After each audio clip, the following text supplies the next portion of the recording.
Yo quiero hablarte acerca de lo que estamos viviendo, porque yo estoy seguro, sí sabes lo que estamos viviendo, ¿verdad? Sí sabes lo que ha pasado en estas últimas 2 semanas, y estoy seguro que o ha sido impactado, aunque ha sido librado, ha sido impactado por todo lo que está viviendo nuestro Puebla, la Mixteca, los diferentes estados, el DF, nuestra nación en sí, tanto con el sismo como con las cuestiones climatológicas. Y seguramente a lo mejor conoces a alguien de cerca, o a lo mejor tú sufriste alguna pérdida en algún conocido o en alguna propiedad, o seguramente la gente te está viendo, te está preguntando, te está diciendo, ¿y cómo interpreto esto?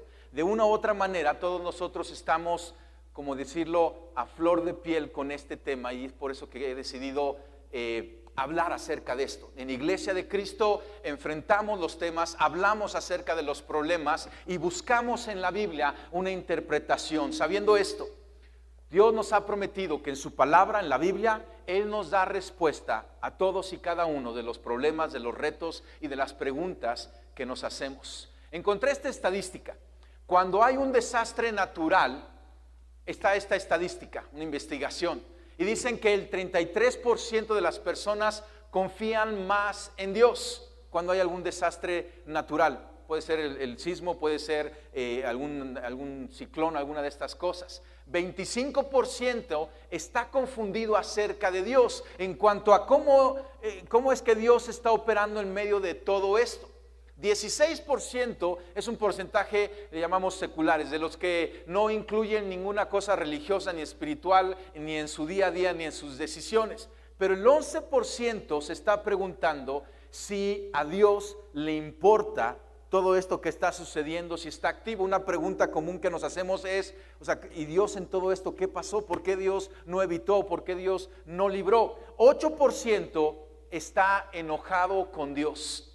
Y quizá algunos de ustedes están aquí ahorita molestos con Dios, están enojados con Dios, están como empleitados con Dios. Y 7% va a tener aún alguna duda de la existencia de Dios. Y yo no sé, esta es una estadística que encontré por ahí académica, yo no sé cuál será la estadística, seguramente es diferente aquí a nosotros, pero yo sé que hay una diversidad en cuanto a interpretar lo que está pasando, y es por eso que he decidido abordarlo. Y lo abordamos desde el punto de vista bíblico. ¿Sabes que a Jesucristo, quizá alguien te ha preguntado, no, ayúdame a interpretar, cómo interpreto todo esto que estamos viviendo? Pero ¿sabías que a Jesucristo también le preguntaron acerca de eventos como este que estamos viviendo? Acompáñame a Lucas 13, versículo 1, y vamos a leerlo ahí.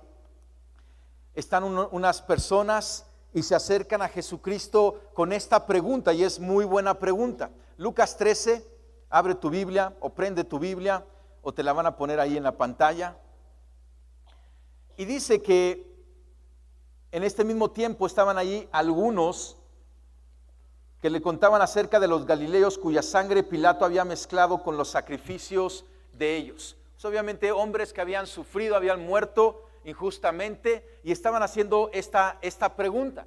Y Jesucristo les respondió algo que quizá estamos también pensando nosotros. ¿Piensan ustedes que esos galileos, por haber sufrido así, eran más pecadores que todos los demás?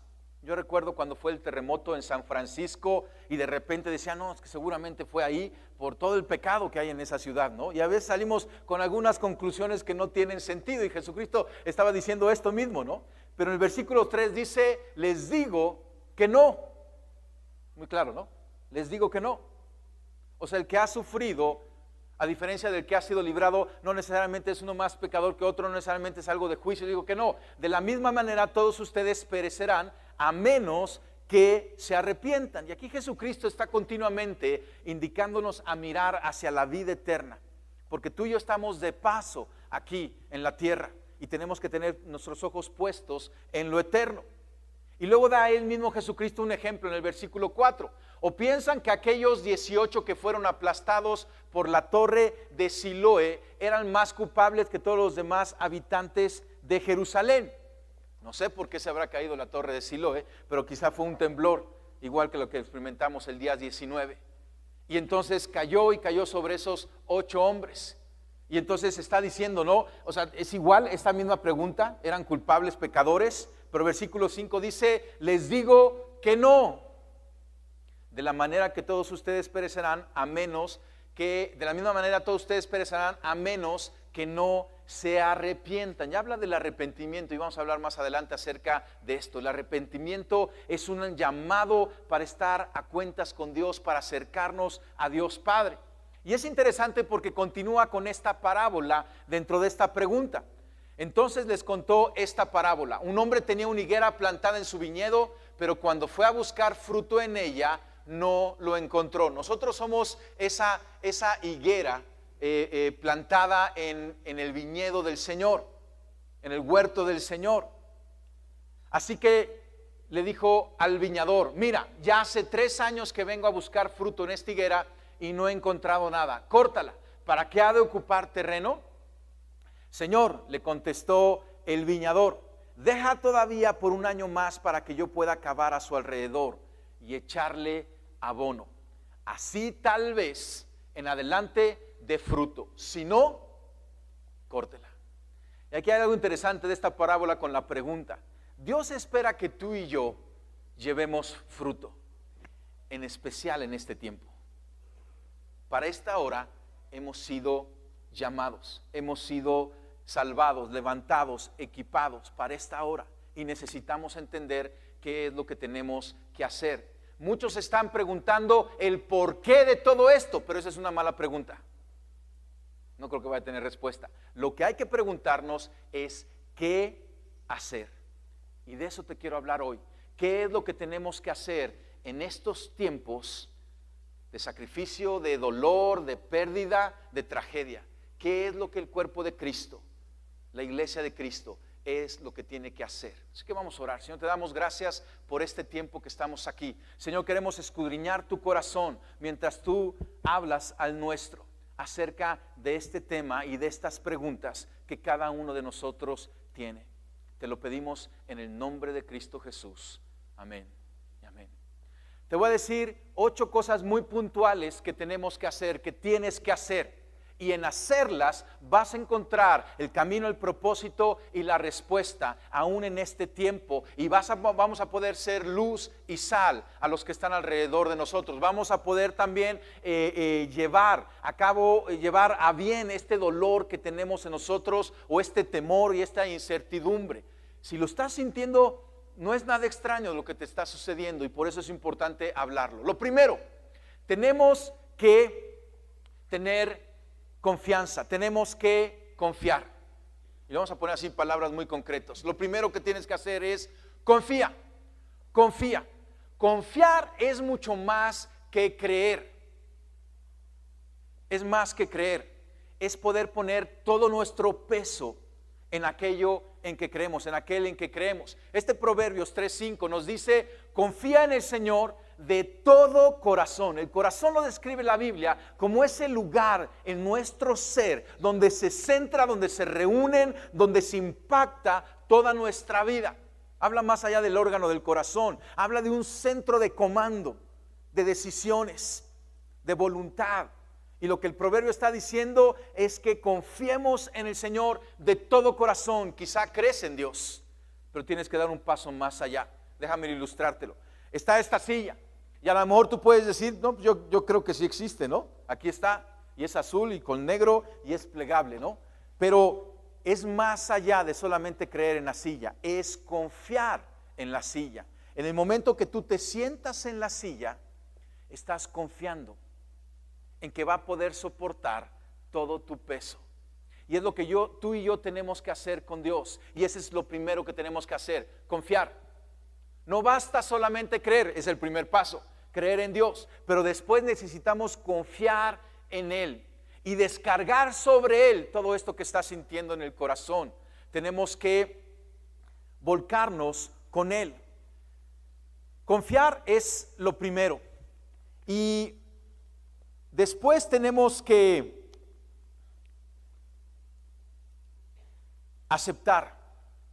Lo siguiente es aceptar. Confiamos en Dios, ponemos todo nuestro peso en Él, y después tenemos que aceptar lo que estamos viviendo. No le podemos dar la vuelta, no le vamos a rodear. A lo mejor algunos de ustedes dicen: yo me quiero encerrar en mi casa, salir 3 meses después, ya que el polvo esté un poco más asentado. No, esto es algo que tú y yo tenemos que aceptar. confrontar, vivir y aún triunfar en medio de esto. Tenemos que atravesarlo. Lo estamos viviendo, es nuestra nación, es nuestra patria, nuestra ciudad, nuestros conciudadanos, amigos. Cuando hemos estado saliendo a la Mixteca y a estas comunidades y vemos a la gente y los abrazamos y estamos con ellos, son mexicanos. Y ves cómo ellos en orgullo empiezan a levantar sus banderas, ¿no? Hay en sus mismas propiedades o terrenos devastados, pero ahí levantan su bandera. Y yo creo como diciendo, yo soy mexicano, pero también como diciendo, pues aquí estoy, mexicanos, para que me ayuden, ¿no? Aquí estamos. Necesitamos aceptar esto. Y te pongo este versículo de Job. Job es un libro en el Antiguo Testamento que lleva el libro por el protagonista del libro, que es un hombre llamado Job. Era un hombre muy próspero, pero de repente empezó a sufrir una gran calamidad. Y en el libro explica, ¿no?, cómo es que vino toda esta calamidad. Pero es muy interesante porque yo creo que la Biblia tienes que saber que tiene historias trágicas, muchas historias trágicas, pero todas con una enseñanza que te llevan a esperanza y a vida. Y esta es una de las historias, yo creo que más trágicas que están en la Biblia, en el libro de Job. Y Job tenía fortuna, tenía familia, tenía salud, y de repente empezó a perder todo, poco a poco. Y perdió fortuna, y perdió familia, y luego perdió la salud. Y estando en cama con una enfermedad horrible, después de perder todo, se acercó su esposa, que la esposa también había perdido, aunque no tenía la enfermedad, y su esposa le dijo: Job, maldice a Dios y muérete. Tú dices, ay, qué buen consejo, ¿no? ¿Te imaginas? Porque quizá hay gente alrededor de ti que está diciendo esto en este momento difícil. O quizá de ti está saliendo ese pensamiento. Yo espero que no estén saliendo esas palabras. Pero esta mujer le dijo a Job: maldice a Dios y muérete. Pero Job dijo esto, que tienes aquí en la pantalla, Job 2:10. Aceptaremos solo las cosas buenas que vienen de la mano de Dios y nunca lo malo. Somos muy buenos para cuando todo está bien, para pedir la bendición. Y no te estoy diciendo que Dios haya mandado esto malo, pero es estar en paz con Dios en todo momento. Algo hermoso del libro de Job, que a pesar del sufrimiento en todo el libro, nunca se cuestiona la existencia de Dios. Si hay muchas preguntas de por qué hiciste tú algo malo, y como lo que Jesucristo está ahí atendiendo ahí en Lucas 13, pero en ningún momento se duda de la existencia de Dios. Y tú y yo no tenemos que dudar de la existencia de Dios, pero tenemos que aceptar esto que estamos viviendo. Tenemos que aceptar que vivimos en un país que tiembla. Estábamos ahí en una comunidad con unos viejitos y estaban ya limpiado su casa de adobe que se había caído, y estaban volviendo a construir, ¿no? Nos dio mucho ánimo que estaban volviendo a construir, pero yo le decía, pero estás construyendo el mismo modelo, ¿no? ¿No le vas a cambiar un poquito después de todo este aprendizaje? Le trajimos ahí cemento para que aunque sea no lo pegara con lodo, sino lo pegara con cemento, pero necesitamos aceptar, necesitamos atravesar. Juan 16:33. Jesucristo nos dijo algo que es muy importante remarcar. Dice: yo les he dicho estas cosas para que en mí hallen paz. ¿En dónde está la paz? En Jesucristo. La paz que tú necesitas, la paz que México necesita, está en Jesucristo. Pero Él nos dice muy puntualmente: en este mundo afrontarán, léelo conmigo, aflicciones. Y a lo mejor algunos de ustedes dicen: no, ya me quiero levantar y ir. Si lo que no quiero es enfrentar aflicciones. Pero Jesucristo está diciendo: mira, la realidad es que este mundo es un mundo imperfecto, es un mundo caído, y vamos a enfrentar aflicciones. Levanta tu mano si tú jamás en tu vida nunca has enfrentado ninguna aflicción. Ni una mano. Allá hay uno distraído, yo creo que está dormido. No, ni una mano. Ni una mano. Todos hemos enfrentado aflicciones. Y eso quiere decir que Dios no existe. Pero Jesucristo nos los dijo. Pero Él nos dice, pero, esta es una palabra importantísima: ¿hay aflicciones en tu vida? ¿Podrá haber aflicciones en tu vida? Pero tú y yo tenemos que decir, pero, anímense, yo he vencido al mundo. Jesucristo ha vencido al mundo. Aún en esa aflicción, aún en esas cosas que no entendemos, que no queremos, pero que tenemos que aceptar y atravesar. Tenemos que confiar en esto, que Jesús, en el que podemos tener paz, el único en el que podemos tener paz, ya ha vencido al mundo. Aún en esa situación, aún en ese sufrimiento, en esa pérdida, en esa tragedia, hay victoria para nosotros, para ti, para México, en Cristo Jesús. Entonces, primero necesitamos confiar, poner todo nuestro peso en Él. Necesitamos aceptar. Y lo siguiente que tenemos que hacer es llorar. A lo mejor como que no te hace la matemática. Pero el llorar es algo necesario. El luto en la pérdida es normal. La Biblia dice, lloren con los que lloran, y rían con los que rían. O sea, necesitamos llorar. No lo hacemos, ese luto, ese lloro, no lo hacemos con los demás, como los demás, porque tenemos una esperanza. El llorar no tiene que ver con tener o no tener fe. El llorar tiene que ver que fuimos hechos para amar. Y cuando haya una pérdida en nuestro amor, la respuesta lógica es en hacer un luto, es en llorar. Estábamos en una comunidad con una pareja ya mayor y la señora nos estaba contando todo lo que ocurrió, y de repente el esposo nos cuenta cómo, salieron bien librados, pero en medio de lo que se había caído, una guajolota se aplastó. Y la señora empieza a llorar por su guajolota. Y nos dio tanta ternura. Y mira, claro que lloraba por más que su guajolota. Estaba haciendo un luto, estaba llorando por todo lo que estaba sucediendo. Mi esposa salió de ahí diciéndole, yo le voy a traer una guajolota. Pero le dijimos, se vale llorar. En ocasiones la iglesia es el peor lugar para hacer un luto, porque no nos damos permiso. Y yo, ¿sabes qué? Si quieres llorar, llora. Yo te doy permiso. Tienes permiso de llorar. A veces la mujer que a lo mejor con todo esto que está sucediendo quería derramar lágrimas, y el esposo le dijo, no, mujer, porque somos cristianos.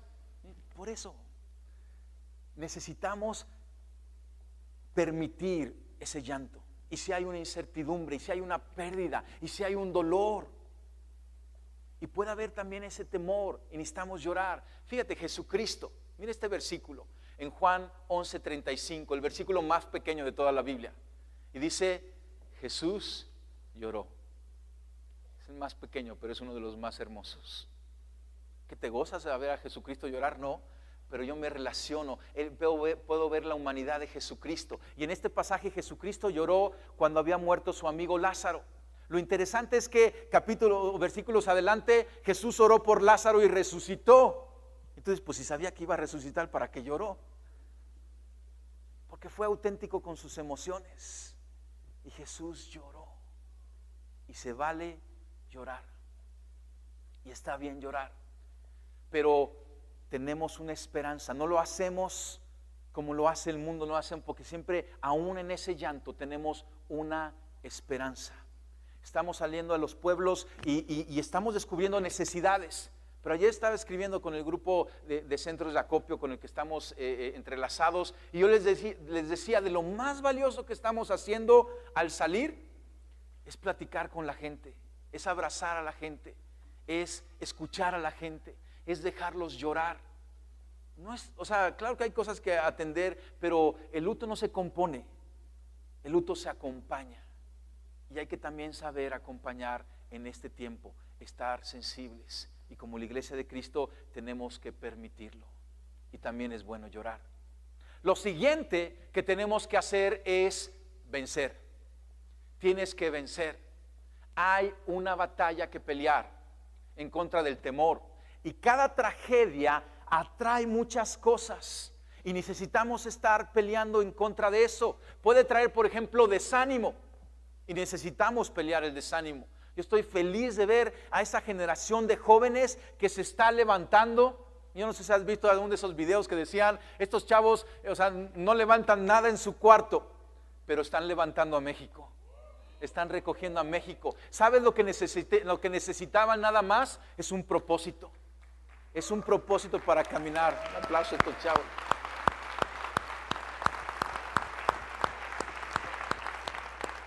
Y saliendo a estas comunidades y estando en estas juntas de centros de acopio y demás, y lo platicábamos con algunos, nos sentimos ahí los viejitos, puro chavo, y bien animado y bien, gloria a Dios. Necesitamos vencer. Primera de Juan 4:18 dice, el perfecto amor echa fuera el temor. ¿Tienes temor? Necesitas del perfecto amor, es Jesucristo. Es el amor del Padre manifestado en la vida de Jesucristo, en su vida, en su enseñanza, en su obra, en su muerte y en su resurrección. Y echa fuera todo temor. Necesitamos vencer, pelear y vencer. Temor, apatía y cualquier otra cosa que quiera traer esto. Los hijos ya están regresando a las escuelas, pero quizá, mamá, estás con temor de enviarlos, pero necesitas vencer, le necesitas mandar con ánimo.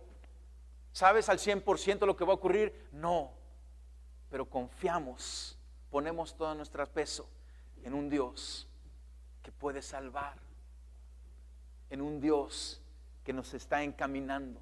Quiero que leamos el Salmo 27. Abre tu Biblia en el Salmo 27, desde el versículo 1. Y yo creo que es un buen salmo para estos tiempos. Y te lo van a poner también ahí en la pantalla. Pero quiero que lo encuentres en tu Biblia, porque yo creo que es un salmo que tienes que tener y tienes que leer para estos tiempos. Salmos 27. Comienza muy hermoso y dice, el Señor es mi luz y mi salvación. Y es la pregunta, ¿a quién temeré? ¿A quién temeré? El Señor es el baluarte de mi vida. ¿Quién podrá amedrentarme?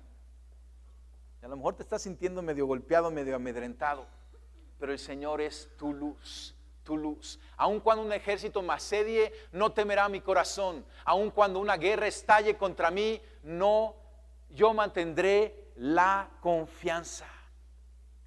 Dice en el versículo 4, una sola cosa le pido al Señor, y es lo único que persigo, habitar en la casa del Señor todos los días de mi vida, para contemplar la hermosura del Señor y recrearme en su templo. La adoración, familia, déjame hacer una pausa aquí. La adoración es la respuesta correcta en buenos y en malos tiempos. Esa es la respuesta correcta, adorar a Dios. Si te hacen un examen y dicen, ¿cómo responderías? Ponle adorar. Va a estar correcta la respuesta. Adorar a Dios. Cuando la vida te ponga una pregunta difícil, adora a Dios. Esa es la respuesta correcta, como dice aquí el salmista. Y dice en el versículo 5, porque en el día de la aflicción, Él me resguardará en su morada.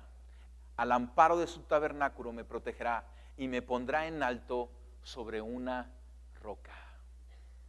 Este es un tiempo de aflicción y Él nos va a resguardar. Versículo 6. Me hará prevalecer frente a los enemigos que me rodean, y en su templo ofreceré sacrificio de alabanza y cantaré salmos al Señor. Oye, Señor, mi voz cuando a ti clamo, compadécete de mí y respóndeme.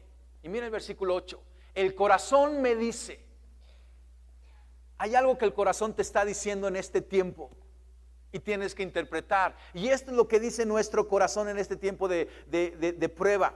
Busca su rostro. Y yo, Señor, tu rostro busco. Esto es el vencer. Cuando respondemos a lo que nuestro corazón, el corazón puede ser engañoso, pero en realidad lo que está pidiendo nuestro corazón es buscar el rostro de nuestro Dios. Versículo 10. Aunque mi padre y mi madre me abandonen, el Señor me recibirá en sus brazos. Guíame, Señor, por tu camino, dirígeme por la senda de rectitud, por causa de los que me acechan. Pero una cosa estoy seguro, he de ver la bondad del Señor en esta tierra de los vivientes. Wow, y termina el salmo. Pon tu esperanza en el Señor. Ten valor, cobra ánimo. Pon tu esperanza en el Señor. El vencer no es de los fuertes. El vencer es de los confiados. El vencer es de los que ponen su confianza en el Señor, no de los fuertes. Tú y yo debemos de poner nuestra confianza en el Señor y vencer. Otra cosa que tenemos que hacer es abrazar. Una cosa es aceptar. Aceptar es pararnos enfrente y continuar. Pero abrazar tiene que ver con florecer aún en medio de este tiempo difícil. Proponte florecer en medio de esta situación. Ese es el abrazar. Hay que aceptar, pero hay que abrazar esta situación, y al abrazar también estamos abrazando a otros, encontrar el propósito. Florece en este momento. Mira lo que Pablo escribe en Filipenses. Recuerda, esta epístola Pablo la escribió desde la cárcel. Pablo está en grilletes en la cárcel, y esto es lo que nos recomienda para este tiempo. ¿Verdad que él tiene autoridad para escribirnos esto? Y él nos dice: una cosa hago, olvidando lo que queda atrás y esforzándome por alcanzar lo que está adelante. Hay algo adelante y necesitamos esforzarnos por alcanzar eso que está adelante. Sigo avanzando, dice Pablo, hacia la meta para ganar el premio que Dios ofrece mediante su llamamiento celestial en Cristo Jesús. Estamos viendo a los jóvenes florecer. Estamos viendo comunidades que van a florecer. Y ahorita las recorremos y vemos una cosa muy difícil. Pero yo sé que van a florecer. Porque la gracia de Dios está ahí y los está alcanzando mientras México nos movemos para allá. Y tú y yo tenemos que abrazar también ahí, salir de nuestra comunidad, ir y dar. Y llorar con los que lloran. Y abrazar y dar y reconstruir. Escucha esto. Las flores más preciosas son las que salen de los espinos. Este es un momento de espinos, pero yo sé que si lo abrazamos en fe, en esperanza, va a dar las flores más hermosas. Abraza este tiempo. Otra cosa que tenemos que hacer es reconciliarnos. Hay un llamado a regresar a tener una relación con Dios. No es enojarnos con Dios ni alejarnos de Dios, es reconciliarnos con Dios. En esa estadística dice que el 60% de las personas tienen un mayor interés por Dios, aunque estén enojados, pero hay un mayor interés. Y esto es lo que tiene que suceder en este tiempo, reconciliarnos con Dios. Yo no sé cómo está tu situación hoy con Dios, o cómo ha estado en estas últimas 2 semanas, pero el camino correcto es acercarnos más a Dios. ¿Estás enojado con Dios? No te preocupes, Él está grande, Él aguanta. Dile tu enojo, platica con Él, pero no le hagas la ley del hielo. Dile lo que hay en tu corazón, acércate. Quizá nunca te has acercado a Dios, pero hay algo que tu corazón te está diciendo. Y también es el Espíritu Santo hablando ahí, diciendo: ven, acércate, estemos a cuentas, tengamos relación. Jesucristo en el Evangelio de Mateo, las primeras palabras que dice es: arrepiéntanse porque el reino de los cielos está cerca. Y yo te digo, y la Biblia nos dice, el reino de los cielos está cerca. Aun cuando vemos todo esto, el reino de los cielos está cerca. Y la respuesta correcta es arrepentirnos.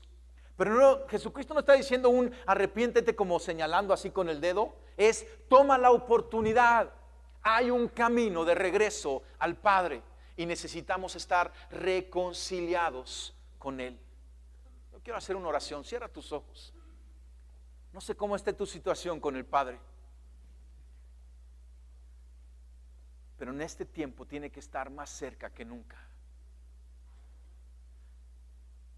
Quizá nunca has tomado una decisión por Cristo, o has vivido con la fe prestada de otros, pero hoy tienes que tomar una decisión de en Cristo acercarte al Padre, porque Él es el camino a la vida, la verdad, que está hablando a tu corazón. Y yo quiero que hagamos una oración. Y vamos a hacer una oración todos juntos. Vamos a repetirla en unidad.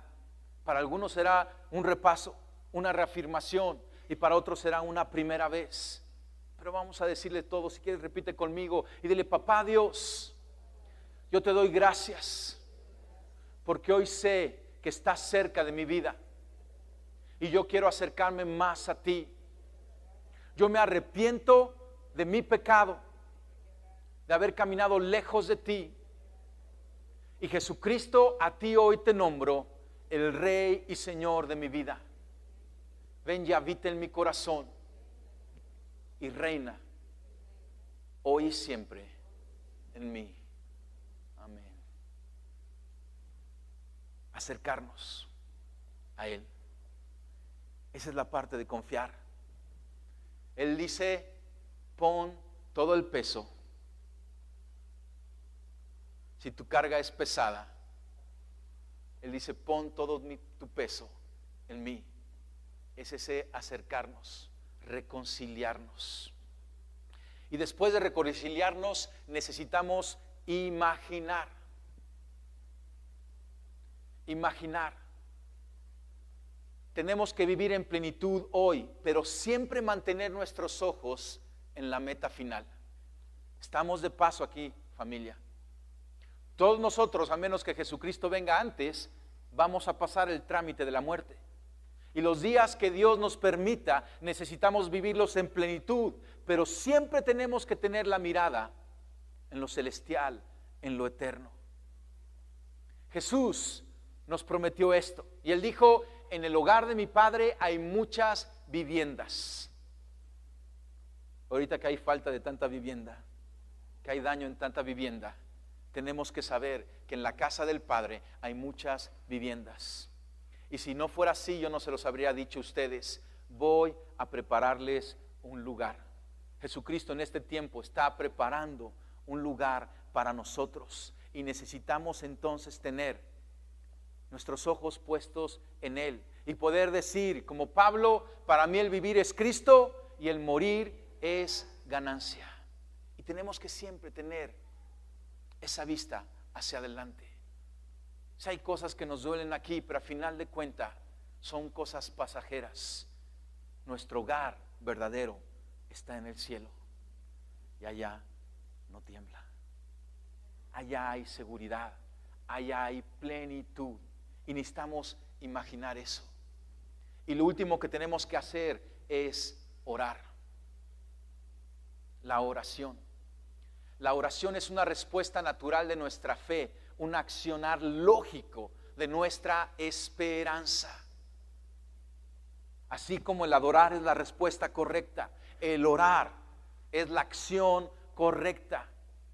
No importando en dónde estés, no importando en dónde te tome el temblor, tenemos que estar orando, intercediendo. Pablo nuevamente, ahí en la cárcel, escribiendo a los filipenses, dice, por nada estéis afanosos. ¿Estás afanado? ¿Tienes preocupación? ¿Tienes inquietud? Pablo dice, esa inquietud hay que presentársela a Dios. Dice, si no sean conocidas vuestras peticiones delante de Dios en toda oración y ruego. Claro que Dios conoce lo que vamos a pedir antes de pedirlo, pero Dios quiere escucharlo, así como un padre quiere escuchar de su hijo lo que quiere, lo que anhela, lo que agradece, con acciones de gracia. Y mira, dice, y la paz de Dios. ¿No necesitamos la paz de Dios en este tiempo? Pero fíjate la mancuerna, cuando ponemos nuestras aflicciones delante de Él, levantamos esas peticiones en oración y acción de gracias. Dice, y la paz de Dios. Pero es una paz muy diferente, es una paz que sobrepasa todo entendimiento. No es la paz que necesitamos, una paz que sobrepase todo entendimiento, una paz que no dependa de lo que está sucediendo a nuestro alrededor o de las noticias que oímos. Es una paz que viene de adentro hacia afuera. Dice que va a guardar vuestros corazones y vuestros pensamientos en Cristo Jesús. Hay dolor en el corazón, pero la paz de Dios va a guardar nuestros corazones. Hay cantidad de pensamientos que te pueden estar viniendo. A lo mejor estás pensando para qué traer a este hijo ahorita en este mundo. Pero la paz de Dios, hay un propósito. La paz de Dios en Cristo Jesús. Esta es la oración que tenemos que levantar. Y yo creo que en este momento hagamos una oración. ¿Por qué no cierras tus ojos? Y nos ponemos de acuerdo para orar por nuestro México, por nuestra Puebla, por la Mixteca. Señor, aquí estamos delante de ti, Señor, en obediencia, porque tú dices que sean conocidas nuestras peticiones delante de ti, Señor, y nos ponemos hoy de acuerdo y oramos por nuestra nación, por nuestro México, por nuestro pueblo, Señor.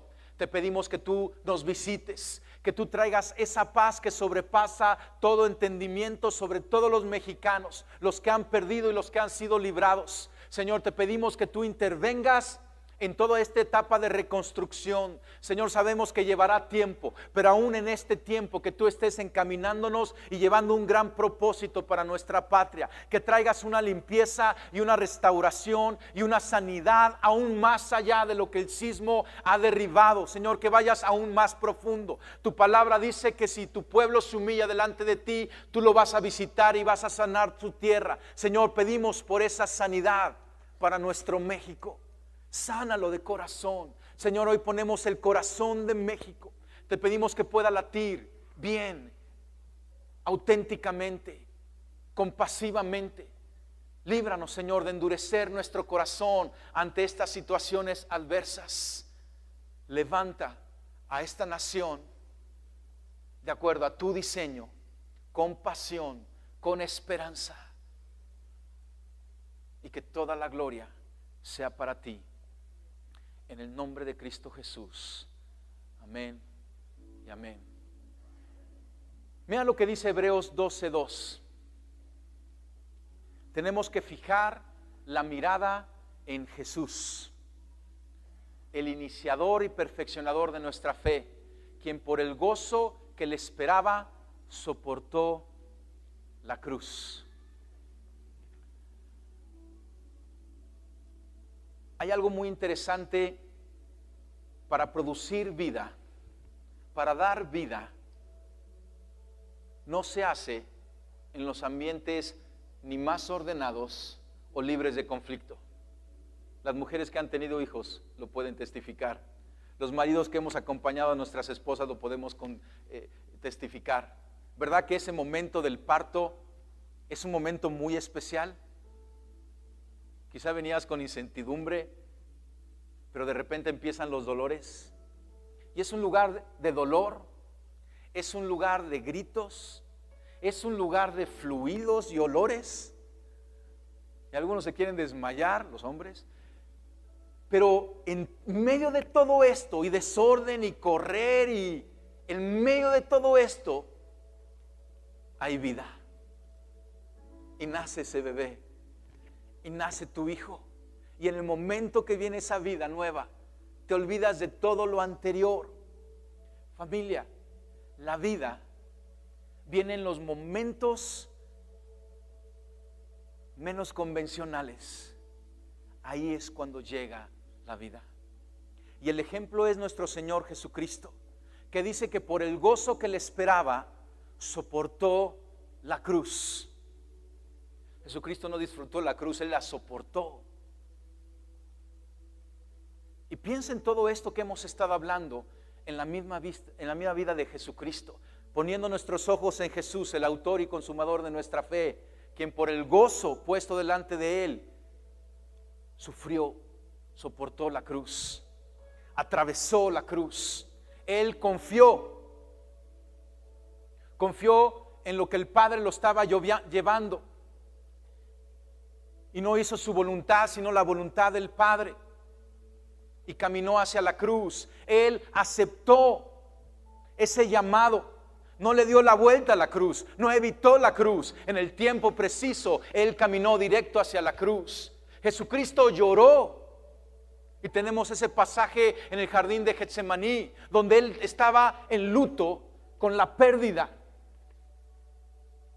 pero con esperanza.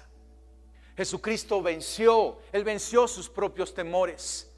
Y Él venció en esa caminar de obediencia y de sufrimiento. Él venció el pecado, Él venció a Satanás y Él venció a la muerte. Jesucristo abrazó la cruz. Él tomó su cruz, Él abrazó la cruz. Y al abrazar la cruz, Él floreció. Hay un salmo que dice que la corona reverdece. Jesucristo fue coronado con una corona de espina. ¿Entiendes? Jesucristo fue coronado, pero su corona fue de espinas, fue de sufrimiento y fue de dolor. Y Jesucristo reconcilió con su vida santa, con su muerte expiatoria y con su resurrección poderosa. Nos reconcilió con aquel que estábamos separados. Jesucristo imaginó, y Él caminó a la cruz porque Él imaginó que las casas del Padre iban a estar llenas de su pueblo, de su iglesia, de los hijos de Dios. Y Jesucristo oró ahí en la cruz y dijo: no les tomes en cuenta su pecado. Jesucristo está a la derecha del Padre y Él está orando y intercediendo. Familia, acabamos de orar por México, pero ¿te imaginas las oraciones de Jesucristo a la diestra del Padre? Las oraciones que Él está haciendo por México. ¿No crees que Él ama México? ¿No crees que Él tiene una pasión para México? ¿Te imaginas el poder de su oración por nuestra nación? Él está orando por nosotros. Y todo esto que estamos hablando, Él confía, Él acepta, Él llora, Él vence. Pásale la siguiente, Esteban. Habla del Calvario. El Calvario es el lugar donde Jesucristo fue crucificado. ¿Te das cuenta? Que aunque el Calvario es un lugar de muerte y sufrimiento, el Calvario es un lugar de vida, porque ahí tú y yo fuimos rescatados y salvados. Ese es el propósito de Dios en el Calvario. Por la confianza, la aceptación, el lamento, el vencer, el abrazar, el reconciliar, el imaginar y el orar de nuestro Señor Jesucristo. Él caminó en propósito y Él venció. Y tú y yo somos seguidores de Cristo. Cristiano significa Cristo chiquito. Somos discípulos de Cristo. Y nuestro caminar debe ser como el de Él. Familia, atravesemos este tiempo. Tenemos un Dios que nos entiende. Tenemos un Señor que conoce de sufrimiento. Pero tenemos un poderoso Salvador que puede tomar esos momentos difíciles y dar vida, y crear vida, y traer vida.